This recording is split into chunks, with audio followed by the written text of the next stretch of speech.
The sound of pepper spray hitting fur is something you never forget. It's a sharp chemical hiss followed by the most heartbreaking whimper you've ever heard. That sound still haunts my nightmares, and it's been 6 months since Karen Whitmore decided that federal disability law didn't apply to her precious Platinum Heights community. My name is Tyler Brooks, and I've been Justin Bieber's security and personal assistant for 3 years. In that time, I've dealt with overzealous fans, paparazzi with telephoto lenses, and event security that thinks muscle equals intelligence. But nothing, absolutely nothing, prepared me for a 35-year-old HOA president in tennis whites declaring war on a service dog. Let me paint you the picture. It's a Tuesday morning in October, crisp and clear, with that perfect California sunshine that makes million-dollar real estate prices seem almost reasonable. I'm walking through the pristine courtyards of Platinum Heights with Scout, Justin's psychiatric service dog, a beautiful 3-year-old golden retriever trained specifically for anxiety and panic attack intervention. Scout isn't just a pet.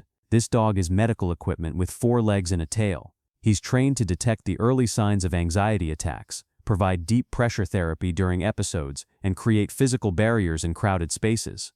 After everything Justin's been through with his mental health journey, Scout isn't just helpful, he's essential. The morning routine is always the same. Scout needs his exercise, and the community's walking paths provide a safe, controlled environment away from fans and cameras.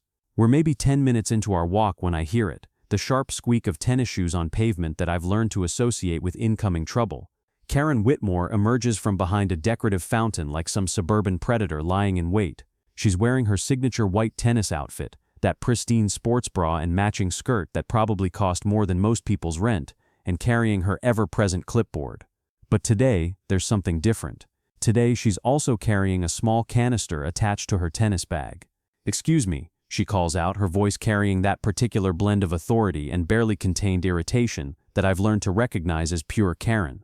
Dogs are not permitted in common areas without leash registration and vaccination documentation. I stop walking and turn to face her, keeping my voice calm and professional. "Good morning, Mrs. Whitmore. This is Scout, Mr. Bieber's service dog. Service dogs are protected under federal ADA law and don't require community registration." Her grip on that clipboard tightens like she's trying to strangle it. "Young man, I don't care whose dog this is or what you call it. Platinum Heights has strict pet policies, and no one, not even celebrities, gets special treatment.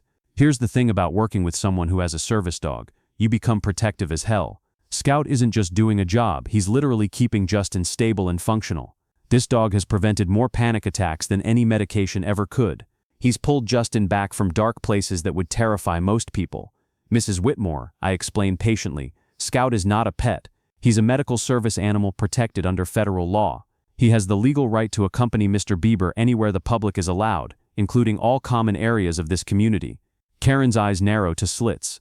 "I don't care about your federal laws. This is private property with private rules. Either register the animal properly or remove it from community grounds." The entitlement is staggering. This woman is literally telling me that federal disability protection laws don't apply to her HOA kingdom. It's like claiming that gravity is optional within Platinum Heights property lines. "Ma'am, the Americans with Disabilities Act is federal law. It supersedes any HOA regulations regarding service animals. I'm not trying to be difficult, I'm just explaining how the law works." That's when her face transforms. The fake politeness drops completely, replaced by pure, undisguised hostility. "Listen to me very carefully," she says, stepping closer with the aggressive confidence of someone who's never faced real consequences for their actions. "I am the president of this HOA, and what I say goes. I don't care if you work for Justin Bieber, the Pope, or the President of the United States. Register the dog or get out." Scout, meanwhile, is doing exactly what he's trained to do, staying calm, alert, and focused on potential threats. His training includes dealing with aggressive humans, and he positions himself slightly between Karen and me. Not aggressively, just protective. It's subtle, professional, and exactly what a well-trained service dog should do. Karen notices the positioning and apparently interprets it as some kind of challenge. She demands, her voice rising. "Because aggressive animals are grounds for immediate removal regardless of any claimed service status." "Scout is not being aggressive," I explain, my patience starting to wear thin. "He's trained to position himself protectively when he senses tension. It's part of his medical function." "I don't care what he's trained to do," Karen snaps. "I care about community safety and compliance with established regulations. That's when I notice other residents beginning to emerge from their houses, drawn by Karen's increasingly loud voice. Mrs. Patterson from Unit 23 appears on her balcony with a coffee cup. Mr. Chen from across the courtyard pauses his morning jog to watch the confrontation. Even the landscaping crew stops their leaf blowing to observe. Karen seems to feed off the attention, her voice growing more authoritative as her audience expands. "This is exactly what I'm talking about," she announces to the gathering crowd. "Residents think they can ignore community standards just because they're famous. Well, I have news for everyone. Rules apply equally to all residents." The irony is incredible. Here's a woman violating federal law while lecturing others about rule compliance. It's like watching someone run a red light while complaining about traffic violations. "Mrs. Whitmore, I try one more time. I understand you're concerned about community standards, but service dog protection is federal law, not a celebrity privilege. Any veteran with PTSD, any person with diabetes, anyone with a documented disability has the same rights we're exercising here." Her response tells me everything I need to know about Karen Whitmore's character. "Then they can live somewhere else," she says with the casual cruelty of someone who's never faced discrimination in her life. "Platinum Heights is for people who can comply with community standards without special accommodations." The gathered residents exchange uncomfortable looks. Even in this upscale community, people understand that what Karen just said crosses several lines of basic human decency. But Karen isn't done. She reaches into her tennis bag and pulls out that small canister I'd noticed earlier. "Since you refuse to remove the animal voluntarily," she declares with the theatrical flair of someone announcing a court verdict, "I'm authorized to take appropriate action to ensure community safety." The canister is pepper spray. "Ma'am," I say quickly, recognizing the escalation, "that's not necessary. We can resolve this through proper channels." "The proper channel," Karen replies, "is immediate compliance with community regulations. That's when everything goes to hell." Scout, being a highly trained service dog, recognizes aggressive behavior and positioning. As Karen raises the pepper spray canister, he does exactly what he's supposed to do. He moves between the threat and his handler's general area. Not attacking, not even barking, just positioning protectively. Karen interprets this as an attack. "The animal is being aggressive," she shouts, and before I can react, she's spraying. The sound is awful, that sharp chemical hiss cutting through the morning air. But worse is Scout's reaction. This beautiful, gentle dog who spent 3 years learning to help people through their worst moments suddenly yelps in pain and confusion. His eyes water immediately. He stumbles, shaking his head, trying to understand why someone would hurt him when he was just doing his job. "What the hell is wrong with you?" I shout, dropping to my knees beside Scout, trying to flush his eyes with water from my bottle. Karen stands over us, pepper spray still in hand, breathing hard like she's just fought off a wild animal. "The dog was attacking," she says, but her voice lacks conviction now that she sees Scout's distress. "He wasn't attacking anyone." I'm trying to stay calm, but seeing Scout suffer is pushing every protective instinct I have. He's a service dog doing his job. The crowd of residents has grown larger, and their expressions range from shocked to disgusted. Mrs. Patterson has come down from her balcony and is offering additional water. Mr. Chen is already on his phone, I hope calling for help. "I was protecting the community," Karen insists, but she's backing away now, perhaps finally realizing the magnitude of what she's just done. "You just committed a federal crime," I tell her, my voice shaking with anger as I continue trying to help Scout. "Interfering with a service dog is a federal offense. Assaulting a service dog is a felony." For the first time since this confrontation began, Karen Whitmore looks uncertain. "It's just a dog," she says weakly. "It's not just a dog," I reply, finally getting Scout's eyes flushed enough that he can see properly. "It's medical equipment. You just pepper sprayed someone's medical device. How would you feel if someone destroyed a wheelchair or smashed someone's insulin pump?" The analogy seems to hit home with the gathered residents, if not with Karen herself. Several people are now openly staring at her with obvious disgust. I was following community protocols," she stammers. "Community protocols don't override federal law," I tell her, pulling out my phone. "And right now, I'm calling the police to report a federal crime." That's when the color drains from Karen Whitmore's face, and she realizes that her clipboard and tennis outfit won't protect her from what's coming next. The war between Karen and common decency is about to begin, and this time, she picked a fight with someone who has both the law and the entire internet on their side. Officer Rodriguez arrived 7 minutes after my 911 call, and I could tell immediately that he understood the severity of the situation.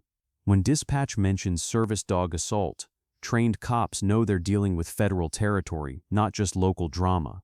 Scout was still shaky but recovering when the patrol car pulled up. I'd managed to flush most of the pepper spray from his eyes, and Mrs. Patterson had brought a bowl of fresh water and some towels. The golden retriever was doing what service dogs do, staying calm and professional even while suffering, but I could see the confusion in his eyes. 3 years of training had taught him to help people through their worst moments, not to expect those people to hurt him in return. Officer Rodriguez stepped out of his vehicle with the methodical calm of someone who dealt with enough domestic disputes to recognize when something was genuinely serious. He was maybe 40, Latino, with the kind of steady demeanor that suggested he'd seen enough human stupidity to write a book about it. "You called about an assault on a service dog?" he asked, approaching us with his notepad already out. "Yes, sir," I replied, standing while keeping one hand on Scout's head. "This is Scout, a registered psychiatric service dog for Justin Bieber." Mrs. Whitmore, the HOA president, pepper-sprayed him during a confrontation about his presence in common areas. Rodriguez knelt down to examine Scout, who responded with the gentle tail wag of a dog trained to be comfortable around authority figures. "How's he doing?" "Better now. I got most of the spray flushed out, but he was pretty distressed initially." "Where's the individual who deployed the spray?" I pointed toward Karen, who was standing about 20 feet away, still clutching her pepper spray canister like some kind of suburban warrior. She'd been trying to blend into the crowd of onlookers, but tennis whites don't exactly provide camouflage.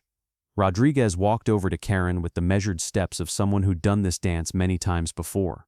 "Ma'am, I'm Officer Rodriguez with LAPD. I understand you deployed pepper spray on this animal." Karen straightened up with that reflexive authority that people in power positions use when they think they're about to be vindicated. "Officer, I was enforcing community safety protocols. The animal was displaying aggressive behavior toward residents." "Did the dog bite anyone?" Rodriguez asked. "Well, no, but did the dog growl, bare teeth, or make any threatening sounds?" Karen hesitated. It was positioning itself aggressively. Rodriguez wrote something in his notepad, and I could see Karen's confidence starting to waver. "Ma'am, can you describe this aggressive positioning?" It moved between me and the handler in a threatening manner. "That's called protective positioning," Rodriguez explained patiently. "It's standard behavior for service dogs when they detect tension or potential threats. It's not aggressive, it's medical intervention." I watched Karen's face cycle through several expressions as she realized that her justification wasn't holding water with someone who actually understood animal behavior and disability law.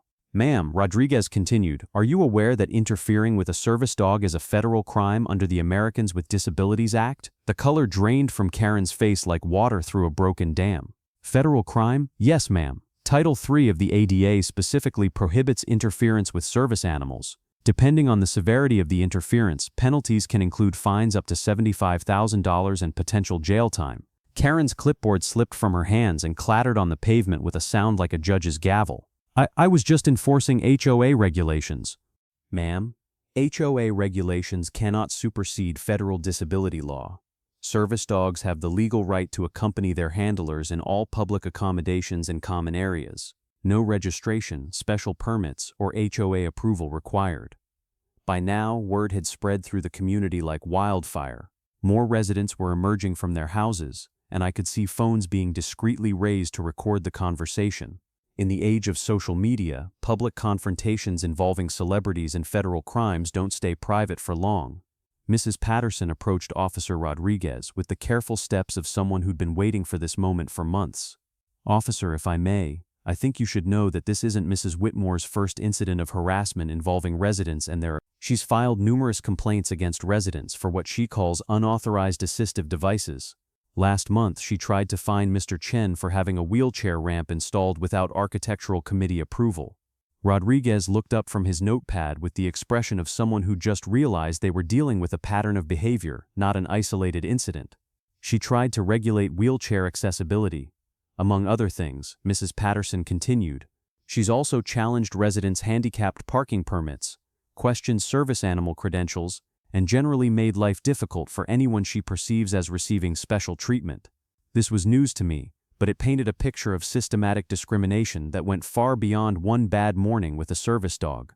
Karen wasn't just having a power trip, she was engaging in a pattern of disability harassment that could trigger federal civil rights investigations. "Ma'am," Rodriguez said to Karen, "I'm going to need to see some identification, and I'll need you to provide a formal statement about this incident." Karen fumbled for her wallet with hands that were now visibly shaking. "Officer, I think there's been a misunderstanding. I was just trying to maintain community standards. The misunderstanding, Rodriguez replied, appears to be your belief that community standards can override federal law. While Rodriguez was taking Karen's information, I noticed something interesting happening in the crowd of onlookers. Several residents were now openly discussing their own experiences with Karen's enforcement tactics. The pepper spray incident had apparently opened floodgates that had been building pressure for months. She made my elderly mother produce medical documentation for her oxygen tank, I heard one woman saying. Tried to fine us for installing grab bars in our shower, added another resident. Said my daughter's diabetes alert dog violated the no excessive barking policy, even though the dog never barks. A pattern was emerging that painted Karen as someone who'd been systematically targeting disabled residents under the guise of HOA enforcement. This wasn't just about Scout anymore, it was about a community finally finding the courage to speak up about months of discrimination. My phone buzzed with a text from Justin. "How's Scout? Saw the news alert." News alert. I quickly checked my phone and found that the story was already breaking on social media. Someone, probably multiple someones, had been live streaming the confrontation, and Justin Bieber service dog was beginning to trend on Twitter. The top tweet was already brutal. HOA Karen pepper sprays service dog for existing. This is what ableism looks like in $2 million neighborhoods. Another. Imagine being so entitled you think federal disability law doesn't apply to your gated community. And my personal favorite, ma'am, this is a service dog, not a home invasion. The viral aspect was just beginning, but I could already see where this was heading. Justin's fan base isn't just large, it's passionate, organized, and highly skilled at turning local injustices into national conversations.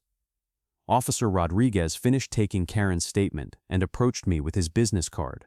"Mr. Brooks, I'm going to file this as a federal civil rights violation with potential animal cruelty enhancements.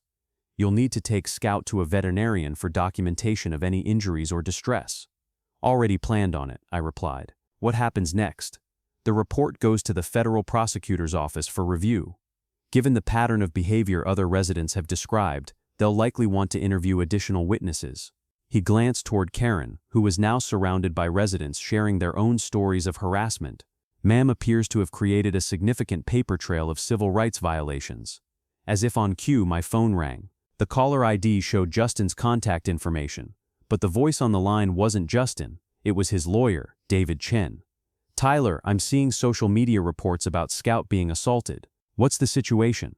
I filled David in on the morning's events while Officer Rodriguez continued interviewing residents. By the time I finished, David was already in full legal mode. "This is beyond HOA dispute territory," he said. "We're looking at federal civil rights violations, animal cruelty charges, and potential civil liability that could reach 7 figures. I'm contacting the FBI's Civil Rights Division this afternoon." "The FBI? Tyler, when someone systematically targets disabled individuals under color of authority, that's not local crime anymore. That's federal civil rights enforcement territory." As David spoke, I watched Karen standing alone near the fountain, her tennis outfit now seeming less like suburban armor and more like a costume for a role she was no longer qualified to play. The residents who'd once been intimidated by her clipboard and violation notices were now openly sharing stories of her harassment with a federal investigator. The transformation was remarkable. An hour ago, Karen Whitmore had been the unquestioned authority in this community. Now she was facing federal charges, social media infamy, and the very real possibility that her discrimination campaign had just destroyed her life.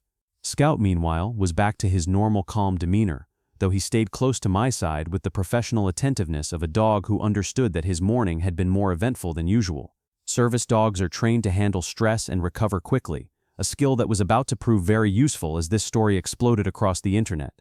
"David," I said, watching Karen's world collapse in real time, "I think Karen Whitmore is about to discover what happens when you pick a fight with federal disability law." "And Justin Bieber's fan base," David added grimly. "Tyler, this isn't going to be a quiet legal proceeding. This is going to be a national conversation about disability rights, and it's going to happen at internet speed." As Officer Rodriguez finished his interviews and prepared to leave, he handed me his card with a piece of advice that proved prophetic. "Mr. Brooks, you might want to prepare for a lot more attention than you're used to. Stories like this don't stay local anymore." He was right. By evening, Karen Whitmore would be the most hated person on the internet, and Scout would be the most famous service dog in America. Sometimes justice comes through proper legal channels. Sometimes it comes through viral social media campaigns. Sometimes, if you're really lucky, It comes through both. By Thursday morning, Karen Whitmore had achieved something most people only experience in nightmares. She'd become the main character on the internet, and everyone hated her. The story had exploded overnight. What started as a few residents live streaming a neighborhood dispute had evolved into a full-scale viral phenomenon that was trending in 12 countries. The hashtag #ServiceDogJustice had generated over 2 million tweets, and Karen's pepper spray attack was being dissected by legal experts, disability advocates, and very angry believers across every social media platform. I arrived at Justin's place Thursday morning to find him sitting on his patio with Scout, both of them surrounded by what looked like a small media encampment outside the community gates. News vans from CNN, TMZ, Entertainment Tonight, and at least 6 local stations had turned Platinum Heights into ground zero for a national conversation about disability rights. "How's our boy doing?" I asked, sitting down next to Scout, who greeted me with his usual calm tail wag. "He's been a champ," Justin said, scratching behind Scout's ears. "Vet says no permanent damage, but he's staying close today. I think the whole thing stressed him out more than he's letting on." Service dogs are trained to suppress their own stress to focus on their handler's needs, which makes Scout's professional demeanor even more heartbreaking. This dog had been doing his job, protecting Justin from anxiety triggers, when someone decided to punish him for it. "What's the latest on Karen?" Justin asked. I pulled out my phone and showed him the morning's developments. It wasn't pretty. The top story on CNN's homepage read, "HOA president faces federal charges after attacking celebrity service dog." The accompanying video showed Karen's deer-in-headlights expression as Officer Rodriguez explained federal disability law, but the real damage was happening on social media. Someone had dug up Karen's LinkedIn profile, her HOA meeting minutes, and what appeared to be years of complaints from Platinum Heights residents. The picture that emerged was of systematic discrimination against disabled community members, all disguised as community standards enforcement. Twitter user @DisabilityRightsLA had compiled a thread that was approaching viral status. The READ, the Karen Whitmore disability discrimination pattern, what Platinum Heights residents are saying. 1. Multiple residents report harassment for wheelchair accessibility modification. 2. Service dog registrations demanded despite federal law prohibiting this. 3. SRE, parking permit challenges targeting disabled residents. 4. SRE, medical equipment complaints, oxygen tanks, mobility scooters. 5. SRE, this is what systemic ableism looks like in $2M neighborhoods. Each tweet in the thread included screenshots of HOA violation notices, resident testimonials, and legal analysis explaining why Karen's actions violated federal civil rights law. The thread had been retweeted 47,000 times and was still growing. "Jesus," Justin muttered, scrolling through the responses. "She really went after disabled people like it was her job." "Gets worse," I said, showing him another story. TMZ found 3 other communities where she previously worked as HOA president or community manager. Same pattern everywhere: discrimination complaints, resident lawsuits, eventually forced resignations. The TMZ investigation was brutal. They'd tracked Karen's employment history across 4 different upscale communities over the past decade. In each location, she'd implemented increasingly restrictive policies that seemed designed to force out residents with disabilities, elderly homeowners, and anyone who needed accommodations she considered inconvenient. At Malibu Vista Estates, wheelchair ramp restrictions that violated ADA compliance. At Beverly Glen Commons, service dog registration requirements that federal law prohibits. At Sunset Ridge HOA, handicap parking policies that discriminated against residents with invisible disabilities. At Platinum Heights, all of the above, plus pepper spraying a service dog on camera. "She's like a serial discriminator," Justin said, his voice mixing anger with disbelief. "How did she keep getting hired?" That's when my phone rang. The caller ID showed a number I didn't recognize, but the voice was immediately familiar. Agent Sarah Kim from the FBI's Civil Rights Division. "Mr. Brooks, this is Agent Kim with the FBI. We've been reviewing the incident report from Tuesday morning, and we'd like to schedule interviews with you and Mr. Bieber regarding the civil rights violation." The FBI. Karen had managed to trigger a federal civil rights investigation by pepper spraying a golden retriever. The absurdity would have been funny if it weren't so serious. "Of course, Agent Kim. When would work for you?" "This afternoon, if possible. We're also coordinating with the U.S. Attorney's Office regarding potential federal charges." After I hung up, Justin looked at me with an expression I'd learned to recognize, his public advocacy face. When Justin Bieber decides to use his platform for social good, things happen fast and they happen big. "Tyler," he said, I want to do something about this, not just for Scout, but for every disabled person who's been harassed by people like Karen. What did you have in mind? A benefit concert, here at Platinum Heights, for disability advocacy organizations. His eyes lit up with the kind of creative energy that had made him one of the biggest stars in the world. Karen wants to control what happens in this community. Let's show her what community actually looks like. I could already see where this was heading, and it was beautiful in its poetic justice. Karen had tried to use HOA rules to exclude and intimidate. Justin was about to use his celebrity platform to include and celebrate. How big are we talking? I asked. Big enough to matter. I'm thinking we invite other artists, make it a real event, raise money for service dog training programs, ADA compliance organizations, disability rights groups. He was already pulling out his phone, scrolling through contacts. Ariana said she'd support anything involving disability advocacy. Ed's in LA next week. Selena's been looking for a charity project. Within 2 hours, Justin had assembled what could only be described as a musical Mount Rushmore of pop stars, all committed to performing at what he was calling the Service Dog Justice Concert. The event would be held in Platinum Heights common areas, the same spaces where Karen had been harassing disabled residents for months. But the real genius was in the legal structure. Instead of fighting Karen's HOA authority, Justin was exercising it.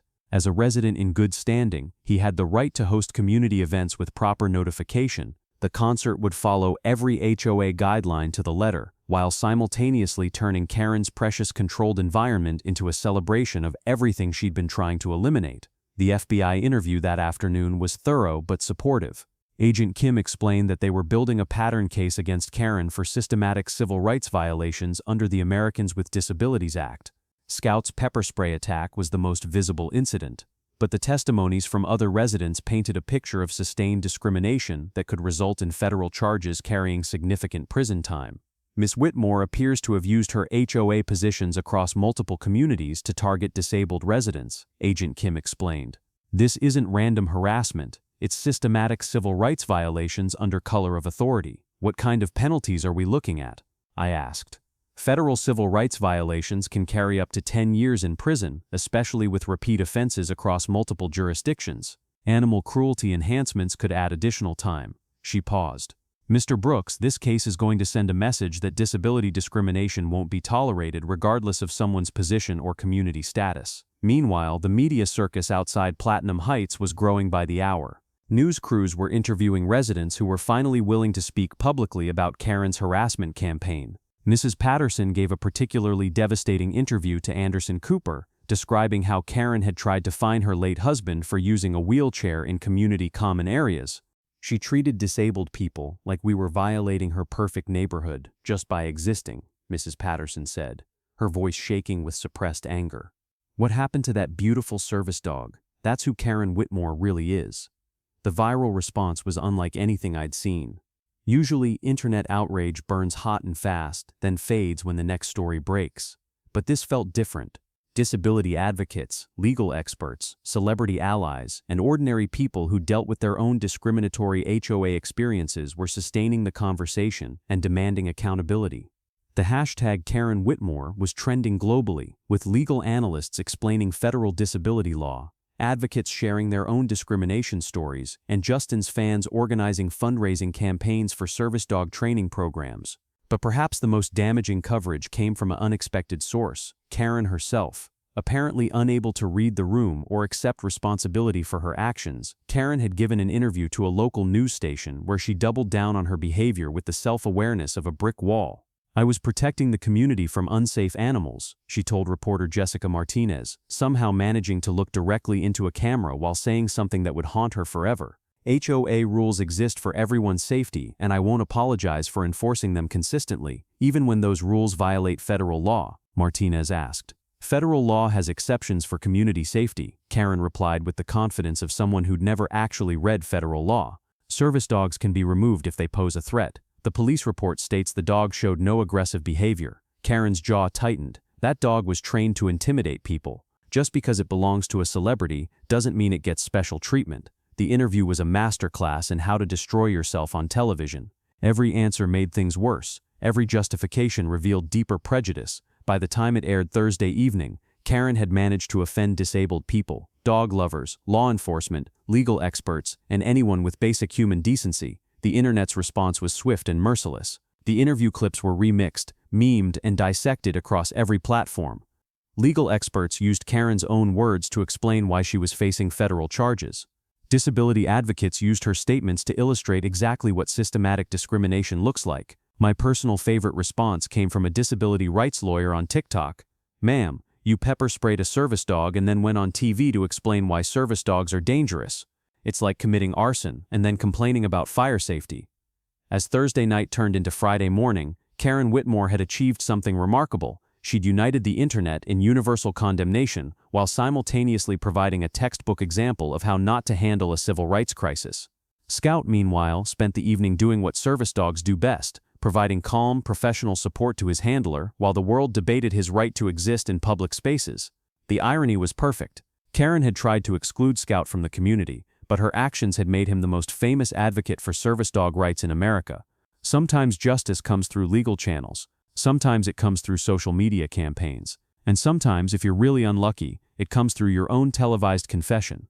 Karen Whitmore was about to learn that some fights aren't worth picking, especially when you pick them with federal law, disability advocates, and the combined power of social media outrage.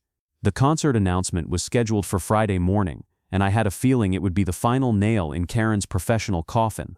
Friday morning arrived with the kind of media chaos that makes publicists either very rich or very drunk.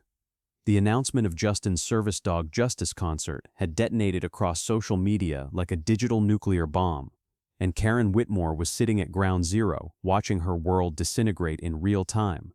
I arrived at the Platinum Heights Community Center at 7 a.m. to find it transformed into mission control for what was rapidly becoming the most politically charged charity concert in recent memory.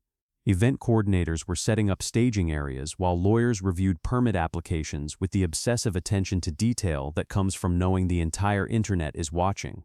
Justin was already there, sitting cross-legged on the floor with Scout, both of them surrounded by a controlled chaos of phone calls, laptop screens, and the kind of high-energy planning that happens when you decide to organize a major concert in 72 hours. "How are we looking?"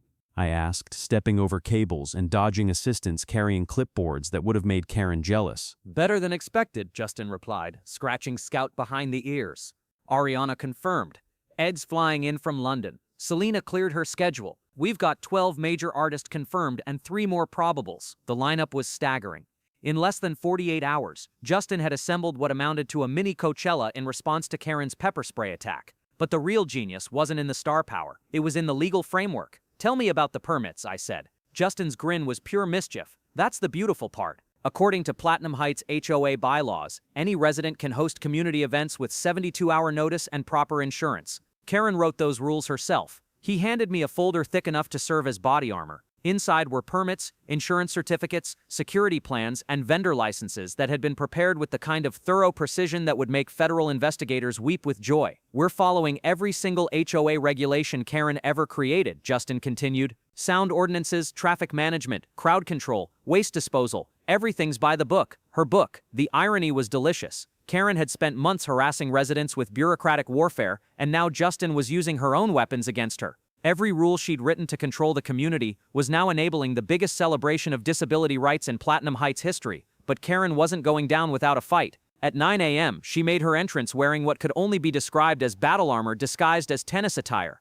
The white outfit was pressed to military precision, her clipboard had evolved into a full briefcase, and she was flanked by 2 men in expensive suits who looked like they'd rather be literally anywhere else. "Mr. Bieber," she announced, marching up to our planning table with the confidence of someone who still believed she held authority. "This event violates numerous community regulations and will not be permitted to proceed." One of the suited men, who I later learned was her emergency legal counsel, looked like he wanted to crawl under a rock. "Mrs. Whitmore," he said quietly, "perhaps we should discuss this privately." "There's nothing private about community safety," Karen declared, apparently immune to legal advice. "This event exceeds capacity limits, violates noise ordinances, and poses security risks that the HOA cannot accept." Justin stood up slowly, and I recognized the expression on his face. This wasn't the charming pop star who posed for selfies with fans. This was the businessman who'd built an entertainment empire by understanding exactly how to handle people who underestimated him. "Karen," he said with dangerous calm, "show me which regulation we're violating."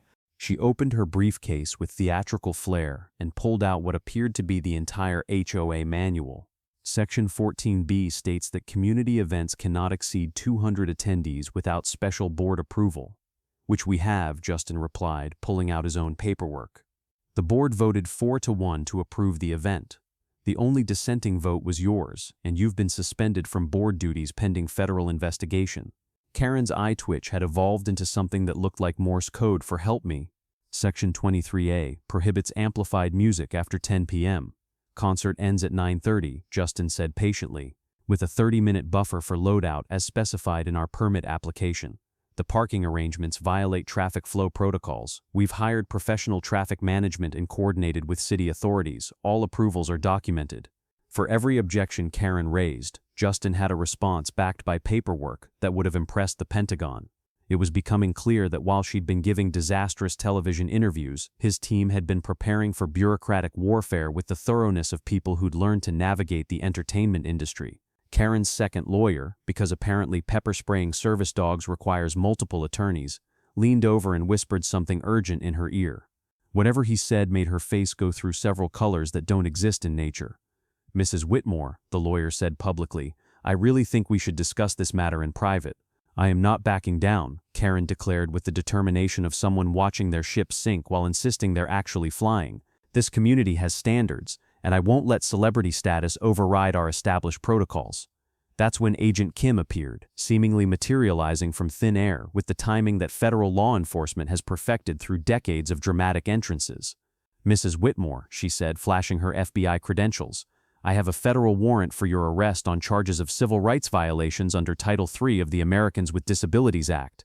The community center went silent except for the sound of phone cameras capturing what was about to become the most viral arrest video of the year. Karen stared at the warrant like it was written in ancient hieroglyphics. "This is harassment," she said weakly.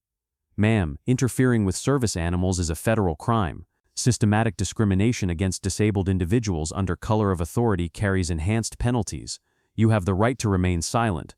As Agent Kim began reading Karen her rights, her lawyers performed what could only be described as the fastest client abandonment in legal history. Both men were backing away with the careful steps of people trying to avoid being photographed with a federal criminal. "This is about the dog?" Karen asked, apparently still not grasping the scope of her legal problems. "Ma'am, this is about a pattern of civil rights violations spanning multiple communities over several years. The service dog assault was the incident that brought federal attention to your systematic discrimination against disabled residents." The handcuffs made a clicking sound that seemed to echo through the community center. Karen Whitmore, who had spent months terrorizing disabled residents with her clipboard and violation notices, was being arrested for federal civil rights violations while Justin Bieber's charity concert planning continued around her. "Will this affect the concert?" someone asked as Agent Kim led Karen toward the exit. "The concert is legally permitted community event," Agent Kim replied. "Federal arrests don't override valid HOA approvals." As Karen was escorted from the community center in handcuffs, still wearing her pristine white tennis outfit, I realized we were witnessing something unprecedented. This wasn't just the arrest of an overzealous HOA president. This was a federal statement that disability discrimination wouldn't be tolerated, regardless of someone's position or community status. The internet's response was immediate and overwhelming. Karen arrested began trending within minutes, with legal experts explaining the significance of federal civil rights prosecutions and disability advocates celebrating what they called a landmark case. But the real victory was quieter and more personal. Mrs. Patterson, who had been terrorized by Karen's harassment campaign, stood in the community center lobby watching the news coverage with tears in her eyes. "I never thought anyone would hold her accountable," she said quietly. "For months, she made us feel like we didn't belong in our own homes, just because we needed accommodations." Other residents began sharing their own stories, not for social media or news cameras, but just for each other. The community that Karen had tried to control through fear and discrimination was finally healing through mutual support and shared experiences. Scout, meanwhile, was doing what service dogs do best, providing calm, professional support, while the humans around him processed the chaos. He'd been pepper sprayed for doing his job, but his response had triggered a federal civil rights investigation that would protect countless other disabled individuals from similar harassment. Justin found me near the planning tables, where event coordinators were finalizing details for what was now being called the most important disability rights concert in recent history. "How are you feeling about all this?" he asked. "Honestly, I'm proud of Scout. He got hurt doing his job, but his story is going to help a lot of people. Think Karen learned anything from this? I watched the news coverage of her arrest playing on multiple screens around the room. Tyler, some people don't learn. They just get stopped." The Service Dog Justice concert was scheduled for Sunday afternoon, and advance registrations had already exceeded 5,000 people. What started as Karen's attempt to exclude one service dog from community spaces had evolved into a celebration that would welcome thousands of disabled individuals and their allies.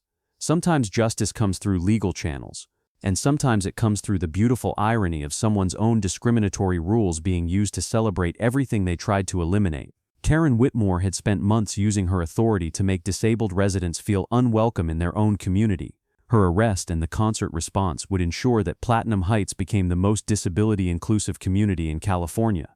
The transformation was complete. Karen's reign of discrimination was over, and what replaced it was exactly what she'd spent so much energy trying to prevent: a community that celebrated diversity, supported its most vulnerable members, and proved that kindness is stronger than control. Scout had earned his place as the most famous civil rights advocate with 4 legs and a tail. Sunday arrived with the kind of perfect California weather that makes you understand why people pay ridiculous amounts of money to live here. By 10 a.m., Platinum Heights had been transformed from an uptight gated community into what could only be described as the world's most exclusive charity festival. The irony wasn't lost on anyone. The same common areas where Karen had harassed disabled residents for months were now filled with accessibility ramps, ASL interpreters, and more service dogs than I'd ever seen in one place. What she'd tried to exclude through discrimination had become the centerpiece of celebration. I found Justin backstage, which was actually just a fancy tent behind the main stage, going through his pre-show routine with Scout by his side. The golden retriever was wearing a custom vest that read "Service Dog Hero" in sparkly letters, a gift from one of the many disability advocates who'd made the trip to support the concert. "How are you feeling?" I asked, watching Justin do his vocal warm-ups while Scout maintained his professional calm despite the chaos around them. "Honestly, this feels bigger than music," Justin replied. "Like we're not just performing, we're making a statement about who gets to belong in communities like this." The guest list read like a who's who of entertainment, but it was the other attendees that made this concert special. Families with disabled children, veterans with service dogs, elderly residents who'd been intimidated by Karen's harassment campaign, and hundreds of disability advocates from across California had come to witness what was being called a landmark moment in civil rights activism. Mrs. Patterson was in the front row, sitting in her wheelchair next to her granddaughter, both of them wearing matching "Service Dogs Save Lives" t-shirts. Behind them, I could see dozens of other residents who'd been terrorized by Karen's enforcement campaign, now finally able to enjoy their own community without fear. But the real stars of the show were the service dogs: golden retrievers, German shepherds, Labradors, and mixed breeds, all professionally trained, all wearing their official vests, all proving that Karen's pepper spray attack had backfired in the most spectacular way possible. The concert opened with Ariana Grande performing "Breathin'," a song about anxiety and panic attacks that took on new meaning with dozens of psychiatric service dogs in the audience. When she dedicated the performance to Scout and all the service animals who help us be our best selves, there wasn't a dry eye in the crowd. Ed Sheeran followed with an acoustic set that included a song he'd written specifically for the event, a ballad about acceptance and community that had the entire audience singing along. But it was his closing remarks that really hit home.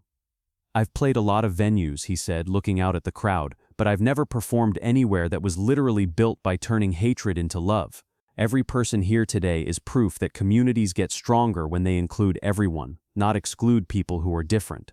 The audience erupted in applause, but I noticed something else. Several news crews were capturing every moment, and the live stream on Justin's social media accounts was approaching 2 million viewers worldwide. When Justin took the stage with Scout by his side, the roar from the crowd was deafening. He opened with "What do you mean?" but it was his mid-set speech that turned the concert from entertainment into activism. 3 days ago," he said, his voice carrying easily over the crowd, "someone in this community decided that Scout didn't belong here just because he's a service dog. They pepper sprayed him for doing his job, helping me manage my anxiety and panic attacks. The crowd booed, but Justin raised his hand for silence. But you know what? That person's hatred and ignorance brought all of us together. Every person in this audience, every artist on this stage, every service dog providing support to their handlers, we're all here because someone tried to make Scout feel unwelcome. He knelt down and scratched Scout behind the ears. The golden retriever's tail wagged, and the crowd melted. This concert isn't just about music, Justin continued. It's about proving that communities are strongest when they protect their most vulnerable members. It's about showing that accessibility isn't a burden, it's what makes us human. The performance of Love Yourself that followed was transcendent. Justin had changed some of the lyrics to focus on self-acceptance and community support, and when the entire audience joined in on the chorus, it felt less like a concert and more like a revival meeting. But the real emotional climax came during Selena Gomez's surprise appearance. She joined Justin for an acoustic duet of The Heart Wants What It Wants, but before they started, she addressed the crowd with the kind of personal vulnerability that turns moments into movements. "I've dealt with lupus, anxiety, and depression," she said, her voice steady despite the emotional weight. "I know what it's like to need accommodations, to need help, to need understanding. What happened to Scout could happen to any of us who need support to function in this world." She looked directly into the news cameras. "To anyone watching who has a disability, who needs a service animal, who requires accommodations, you belong everywhere. You belong in every community, every space, every conversation. Don't let anyone tell you otherwise." The duet that followed was beautiful, but it was the message that made headlines around the world. Within hours, "You Belong Everywhere" was trending globally, with disabled people sharing their own stories of discrimination and community exclusion. Meanwhile, Karen's story was developing in the opposite direction.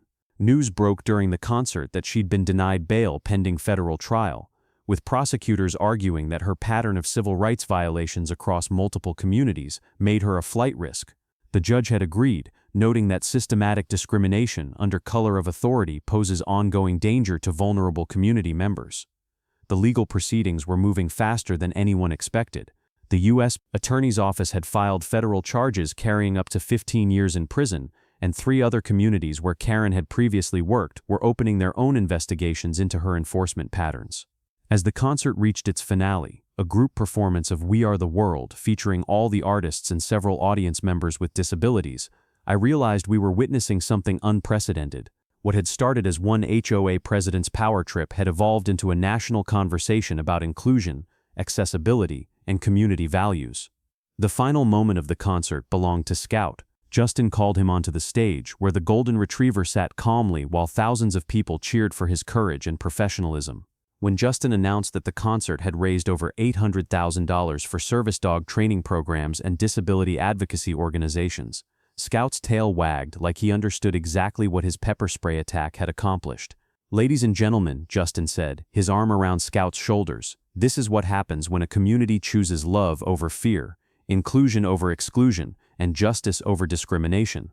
Karen Whitmore tried to silence one service dog, but instead she gave voice to millions of people who deserve better. As the crowd dispersed and the cleanup began, I found myself standing in the same spot where Karen had pepper-sprayed Scout just 5 days earlier. The transformation was complete. What had been a site of discrimination and cruelty had become a place of celebration and healing. Mrs. Patterson approached me as I was packing up equipment, her granddaughter pushing her wheelchair with obvious pride. "Mr. Brooks," she said, "I wanted to thank you for not backing down. For months, Karen made us feel like we didn't belong in our own community. Today, for the first time in years, I felt welcome in my own home." Her words hit me harder than any of the celebrity performances or media coverage. This wasn't just about Scout or Justin or even Karen. It was about creating spaces where everyone could belong without fear of harassment or discrimination. The concert aftermath continued to ripple outward. Video clips were being shared across every platform. Legal experts were calling it a watershed moment for disability rights enforcement, and communities across the country were reevaluating their own accessibility policies. 3 days later, the Platinum Heights HOA board voted unanimously to implement the most comprehensive disability accommodation policies of any residential community in California. They named it the Scout Protocol, a set of guidelines ensuring that no resident would ever again face discrimination for needing accommodations or assistive devices. Karen's house went up for sale that Thursday, with a sign that read "Sold" by Friday afternoon. The new owners were a young family with a disabled child and a seizure-alert dog. The symbolism was perfect. Scout, meanwhile, returned to his normal routine of providing professional, life-saving support to his handler. But now he did it as the most famous civil rights advocate with 4 legs and a tail. Proof that sometimes justice comes through the most unexpected champions. The federal trial was scheduled for 6 months later, but the real verdict had already been delivered by a community that chose inclusion over exclusion, love over hate, and healing over harassment. Sometimes the best response to discrimination isn't anger, it's celebration. Sometimes the most powerful protest isn't a march, it's a concert. And sometimes the greatest victory isn't defeating your opponent, it's transforming their hatred into something beautiful. Karen Whitmore had tried to pepper spray her way to community control. Instead, she'd sparked a movement that would protect service dogs and disabled individuals across the country. That's what happens when you pick a fight with love, justice, and a golden retriever who just wanted to do his job. 6 months later, I sat in a federal courthouse in downtown Los Angeles, watching Karen Whitmore's defense attorney make what could only be described as the most hopeless closing argument in recent legal history. Karen herself sat at the defendant's table, wearing an orange jumpsuit that was a far cry from her signature tennis whites. Her hands folded in her lap as her lawyer tried to convince a jury that systematic civil rights violations were just overzealous community management. The trial had been a masterclass in how federal prosecutors handle civil rights cases. Over 3 weeks, they'd presented evidence of Karen's discrimination pattern spanning 4 communities and 8 years. Witness after witness testified about harassment, intimidation, and violations of basic disability rights, all committed under the authority of various HOA positions. Scout was there too, of course, sitting calmly beside me in the gallery wearing his service vest. He'd been the prosecution's star witness in a way. Agent Kim had used video of his pepper spray attack to demonstrate the culmination of Karen's escalating discrimination pattern. The jury had watched that footage with expressions ranging from disgust to outrage. The defense strategy had been predictably desperate. Karen's attorney argued that she was just enforcing legitimate community standards, that the discrimination allegations were overblown, and that the service dog incident was a misunderstanding blown out of proportion by celebrity status and social media. It didn't work. The prosecution's rebuttal was devastating. They'd compiled video evidence from the concert, testimonials from disability advocates, expert witnesses on civil rights law, and most damaging of all, Karen's own words from her disastrous television interview, where she'd essentially confessed to targeting disabled residents. Ladies and gentlemen of the jury, Prosecutor Sarah Chen had said in her closing argument, the defendant didn't just break the law once in a moment of poor judgment. She systematically used her authority across multiple communities to target the most vulnerable members of society. She turned community leadership into a weapon against disabled people who simply wanted to live in peace. The jury deliberated for exactly 47 minutes. Guilty on all counts, the foreman announced, his voice carrying clearly through the packed courtroom. Karen's shoulders sagged as if she'd been physically struck. The reality of federal conviction seemed to hit her all at once: the prison time, the felony record, the complete destruction of everything she'd worked to build. Judge Patricia Williams, who'd been presiding with the no-nonsense efficiency of someone who'd seen too many civil rights cases, scheduled sentencing for the following month. But she had some immediate words for Karen that summarized the case better than any legal brief. Ms. Whitmore, you held positions of trust in multiple communities, and you used that trust to systematically harm people who needed protection, not persecution. Your actions weren't just illegal, they were cruel. The sentence I impose will reflect not just the violation of federal law, but the betrayal of the basic human decency that community leadership requires. Outside the courthouse, the media circus was in full swing. Disability advocates, legal experts, and what appeared to be half of Justin's fan base had gathered to witness what many were calling a landmark civil rights conviction. Justin was there too, with Scout by his side, speaking to reporters about the broader implications of the verdict. This case was never about revenge, he said, his voice steady despite the chaos of cameras and microphones. It was about making sure that what happened to Scout, and to all the disabled residents Karen harassed, never happens to anyone else. Scout, meanwhile, was doing what he did best, staying calm and professional while the humans around him processed the significance of the moment. He'd become the most famous civil rights advocate in America without ever understanding why people kept pointing cameras at him. A month later, we were back in the same courtroom for sentencing. Karen appeared thinner, older, wearing the kind of defeated expression that comes from watching your entire life collapse in federal court. Her family was there, a sister I'd never heard mentioned, looking embarrassed and heartbroken in equal measure. Judge Williams delivered a sentence that sent ripples through HOA communities across the country. 12 years in federal prison, followed by 3 years of supervised probation with restrictions on any community leadership roles. Ms. Whitmore, the judge said, your systematic targeting of disabled individuals under color of authority represents one of the most egregious civil rights violations this court has seen. The sentence reflects not just punishment, but a message that discrimination disguised as community standards will face the full weight of federal law. Karen's sister wept quietly in the gallery, but I noticed that none of the Platinum Heights residents who'd attended the trial showed much sympathy. These were people who'd been terrorized by her harassment campaign for months. Seeing justice delivered felt more like relief than tragedy. The aftermath rippled far beyond Karen's personal destruction. The case became required reading in law schools studying civil rights enforcement. HOA management companies across the country implemented mandatory disability rights training. The Department of Justice launched a broader investigation into discrimination in residential communities, using Karen's case as a template for federal prosecution. But the most meaningful changes happened closer to home. Platinum Heights had been transformed from one of the most exclusive and discriminatory communities in Los Angeles into a model of accessibility and inclusion. The Scout Protocol became a blueprint that other communities adopted, ensuring that service dogs and disabled residents would never again face the kind of harassment Karen had normalized. Property values, ironically, increased by 15% as families with disabled members specifically sought out the community for its reputation as a safe, welcoming place. Karen's discrimination campaign had damaged everything she claimed to protect, while Justin's response had created exactly the kind of community she'd spent years trying to prevent. A year after the trial, I found myself back in Platinum Heights for the second annual Service Dog Justice Concert. The event had become a tradition, growing from a one-day response to discrimination into a weekend festival that raised over $2 million for disability advocacy organizations. Scout, now 4 years old and even more professional than ever, had become something of a celebrity in his own right. He had his own social media accounts managed by disability advocates, a best-selling children's book about service dog rights, and a line of training materials for other service dogs. But he remained exactly what he'd always been, a working dog focused on keeping Justin healthy and stable. Ever wonder what would have happened if Karen had just minded her own business? I asked Justin as we watched families with service dogs enjoying the concert. Honestly, I try not to think about it, he replied, scratching Scout behind the ears. She made her choices, and they led to consequences. The important thing is what came after, all the good that happened because people refused to let her discrimination stand. The concert featured many of the same artists from the original event, but this year there was something different. The urgency was gone, replaced by celebration. The defensive tone had shifted to pure joy. What had begun as a response to cruelty had evolved into an affirmation of community values.